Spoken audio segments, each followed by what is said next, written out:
Em uma cidade cercada por mistérios sombrios, pairava uma lenda urbana que despertava arrepios na espinha de todos os seus habitantes.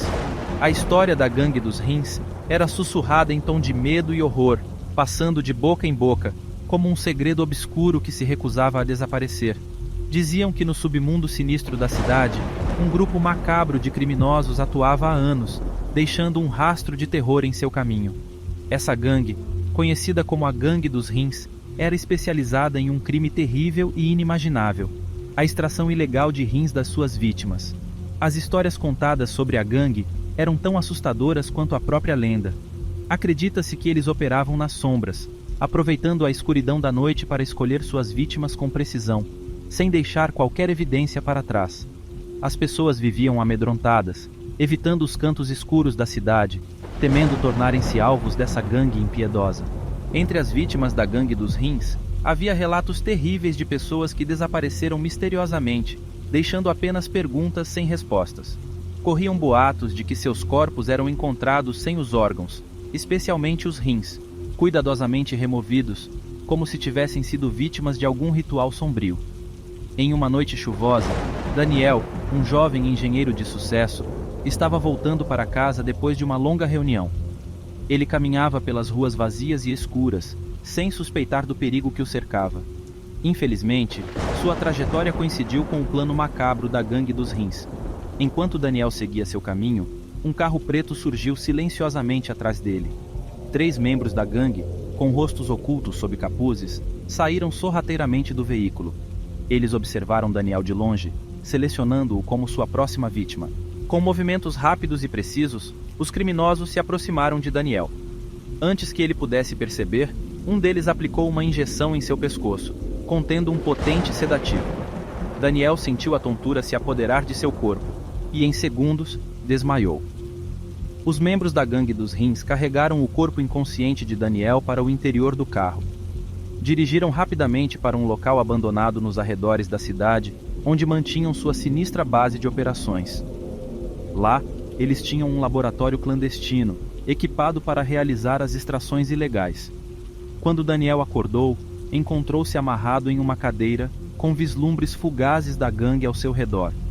Seus olhos se arregalaram de terror ao perceber que estava prestes a se tornar uma vítima do horrendo crime da Gangue dos Rins. Os criminosos trabalhavam com uma precisão mórbida, preparando seus instrumentos para a extração do rim. A tensão no ambiente era palpável. Daniel lutava contra as amarras, mas seus esforços eram em vão. O corpo de Daniel foi encontrado meses depois por alguns jovens que adentraram um antigo prédio abandonado, que havia sido usado pela Gangue dos Rins como uma de suas bases de operação. Um jovem chamado Lucas também foi vítima da Gangue dos Rins, porém por sorte conseguiu escapar. Ele era conhecido por ser um rapaz trabalhador.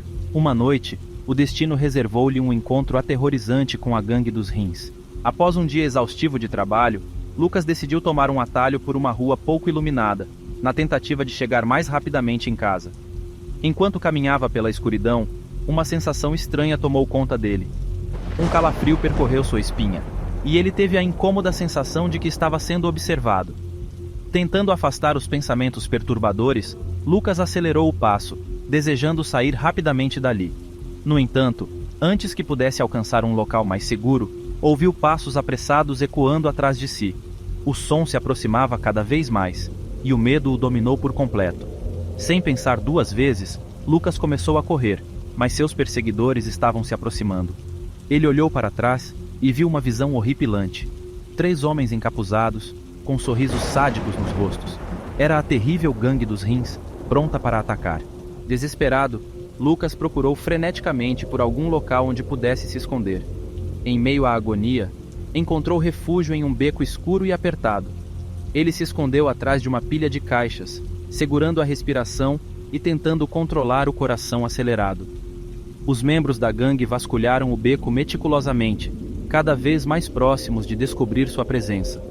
O tempo parecia não passar, prolongando o tormento de Lucas. Porém, em um último instante de sorte, ele avistou uma pequena passagem estreita entre as caixas. Sem pensar 2 vezes, o jovem se espremeu pela abertura apertada, rastejando no escuro. O som das vozes dos criminosos tornava-se cada vez mais distante, indicando que estava temporariamente a salvo. Ele se recostou contra a parede do beco, permitindo-se respirar novamente, aliviado por ter escapado da terrível ameaça. Após horas de pânico e angústia, Lucas finalmente emergiu do beco, encontrando-se em uma rua movimentada e iluminada. Ele correu em busca de ajuda, relatando à polícia o encontro aterrorizante com a gangue dos rins. A notícia se espalhou rapidamente pela cidade, e as autoridades intensificaram seus esforços para desmantelar a gangue. Investigadores experientes empenharam-se em minuciosas investigações, seguindo pistas obscuras e infiltrando-se nas profundezas do submundo criminoso. Porém, apesar das evidências e do relato de Lucas, a gangue dos rins nunca foi encontrada e continua a causar medo a todos que ouviram falar dessa terrível lenda urbana.